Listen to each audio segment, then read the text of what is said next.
I'd like to call this meeting of the Architectural Review Board and City Planning Commission to order. It's Thursday, December 19th, 2024 at 6 p.m. Will you please rise for the Pledge of Allegiance? Allegiance to the flag of the United States of America and to the republic for which it stands, one nation, under God, indivisible, with liberty and justice for all.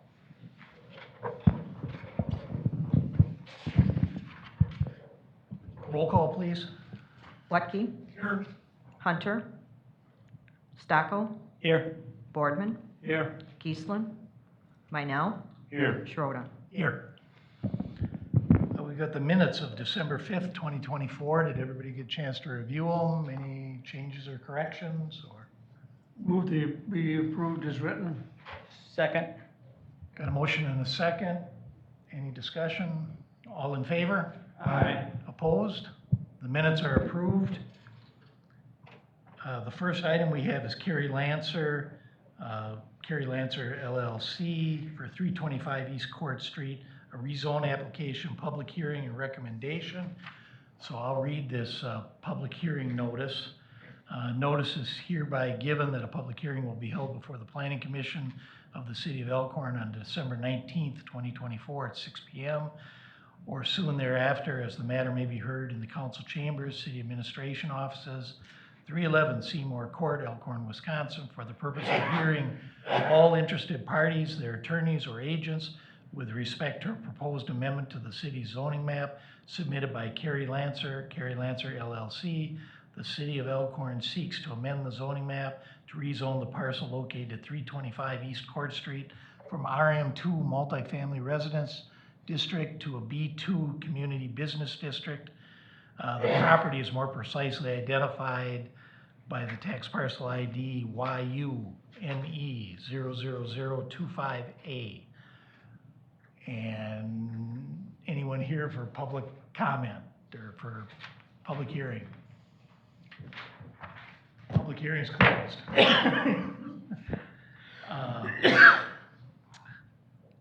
So who wants Adam? You want to get this started? I can take this. Oh, you're, okay, I didn't see you were on there, Allison. Yeah, absolutely. Thank you so much for accommodating me virtually. Unfortunately, I got behind some bad accidents on the interstate. But 325 East Court Street is located in the city of Elkhorn. Historically, it has always been used as an auto repair shop, previously known as the Napa building, the bright blue building, you can't miss it, next to the fairgrounds. Recently, a new owner took ownership of that building. They were approved for the EEDA grant to make building improvements and reopen there. The cleanup that we were doing, similar to the Farm Bureau building, this building has actually been zoned residential for many years, even though it was never built for residential use, nor has it ever been used for residential use. The owners of the building would like to be able to install new signage, and unfortunately, because it is zoned residential, our residential zoning code does not allow for commercial signage. Therefore, we had asked if they would come to get the property rezoned so that they could use it as a commercial use, as they already are, but come into compliance with our zoning code and then be able to place the new building signage that they would like.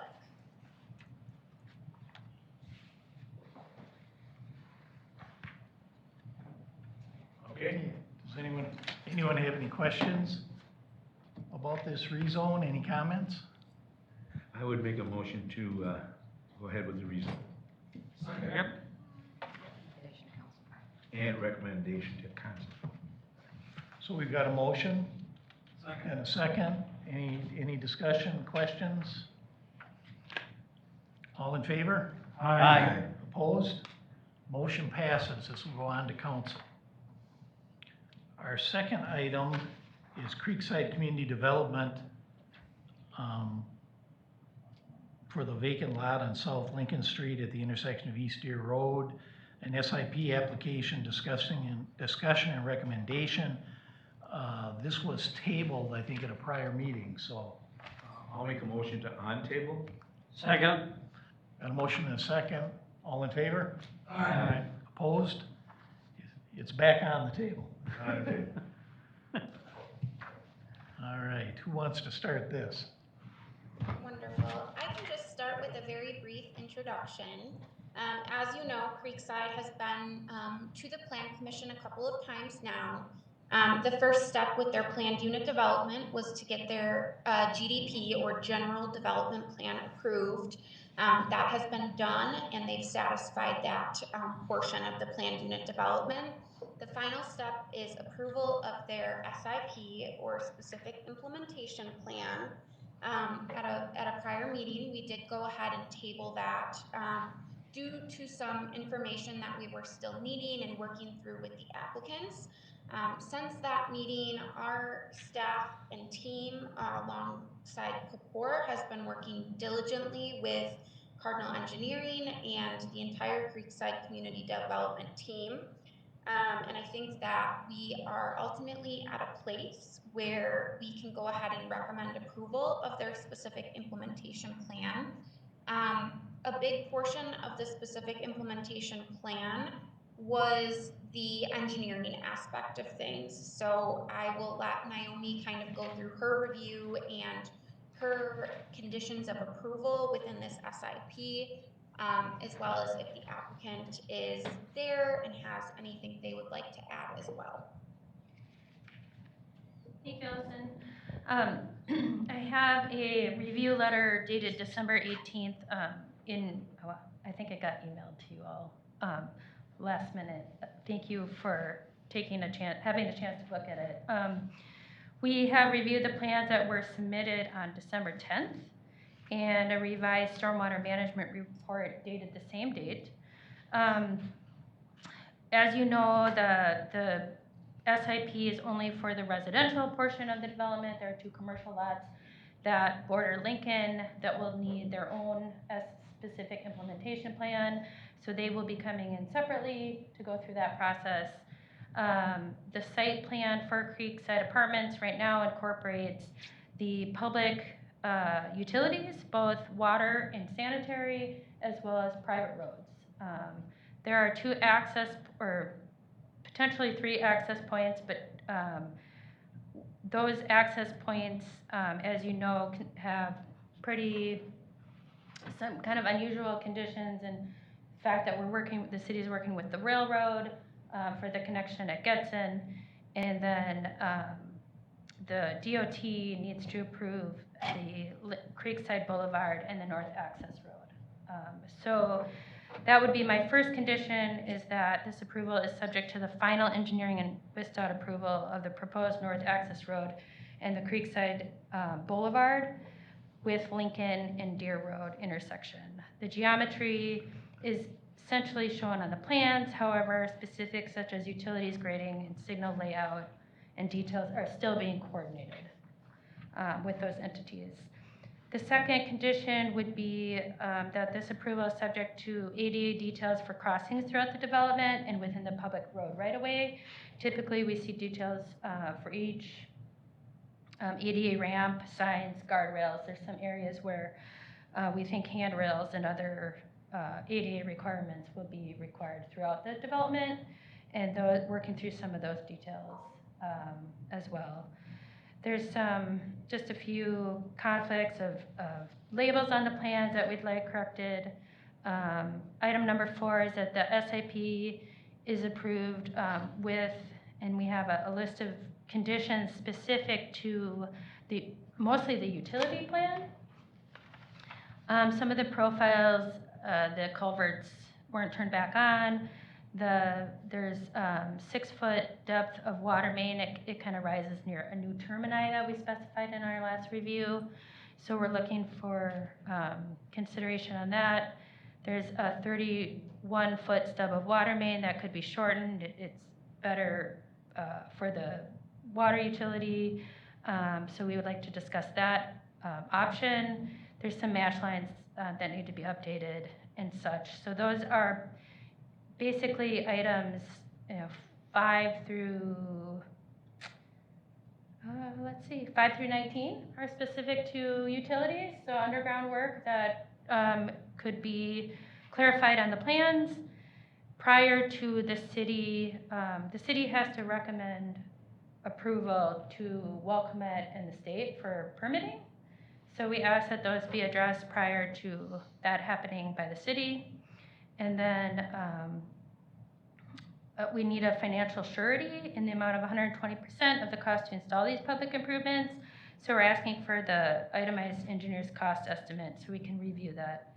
And I say for financial surety, and I think I mentioned, and this is comment number 21, I mentioned a performance bond, that should be changed to financial surety to be consistent with the rest of the item.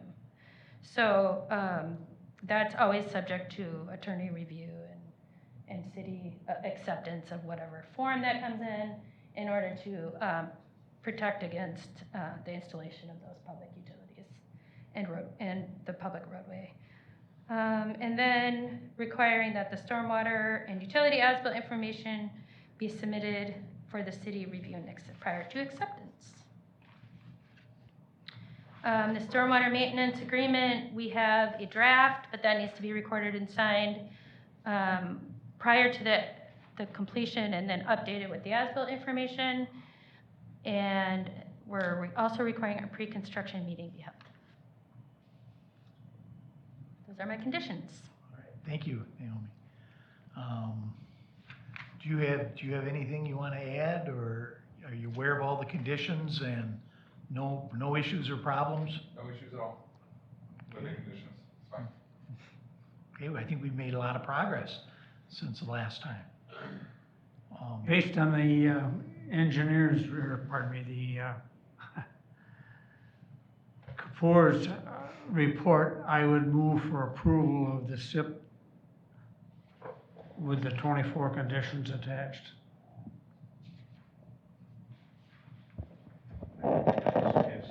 Yeah. Yeah, Allison Yeah. has conditions too. yeah, She doesn't have any conditions. Okay. okay, well, we got a motion Second. and a second. Do we have any questions, concerns, comments? I'm going to jump in with a comment. I just want to thank our city engineer as well as Cardinal Engineering and Creekside for all their work on this over the last year. I know it's been a lot of time, effort, emotional, mental, work and effort. And also want to thank DPW and the fire department, water department for stepping in to provide feedback on the plans. And I know the fire department had some good comments. And I do also want to thank Creekside for being, accepting the city's recommendations, particularly with some of the things like the, increased size of the water mains through the development. I know that was kind of a last minute change from the city, so they accepted those recommendations, which we thought were good, and to, we didn't provide that to them in the beginning, so we do appreciate that they accepted that as willingly as they did. So anyway, thanks to everybody for all your hard work on it. So. Okay, any other comments? We've got a motion and a second to send this on to council. All in favor? Aye. Opposed? Motion passes.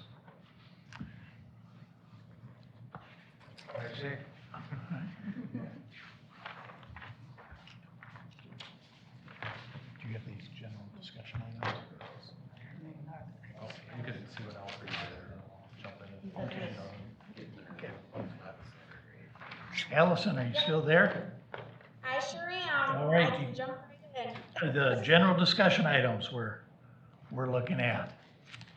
Wonderful, yes. I had a couple of things on here. I just wanted to keep the plan commission updated and apprised of what's coming in the future. We will not be having a January 2nd meeting. However, we will be having a January 16th meeting, and on that meeting will be a couple of unique different things. A possible approval of an official map, which is something that the city definitely should have, but we have not, I don't think, ever had an official map created. So we will be bringing that to the Plan Commission next month. And then we also have a couple of ordinance updates that we've been working on. I think I've touched on this. We have the environmental corridor ordinance update. That will be coming back at the January meeting. We should have a final draft prepared, so that hopefully we can hold a public hearing and recommend approval to the council. That environmental corridor ordinance update will go hand in hand with the future development on the old Cook property. And so that will play an important part in that. We will also be making ordinance updates for temporary structures. So that come spring, if we have business owners who would like to place temporary greenhouses for plants, they will be able to do so with an application that they can fill out, and that would be a staff level approval in order to get temporary approval for that. Other updates I have, just very briefly, we have been working with the Newman Development Group on a proposed concept plan for,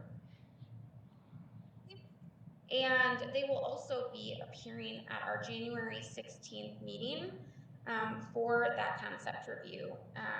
They're proposing a single family development. They will be able to tell you more about it on the 16th, but I just wanted to give you a heads up that that will be coming to our meeting. We've had some preliminary discussions and meetings already with staff in the city, and Kapoor has been able to provide great feedback to them and the city as well. And so hopefully we'll work through that and be able to show you something for that. That's all I have. Okay, thank you, Allison. Adam, did you have anything to add to that?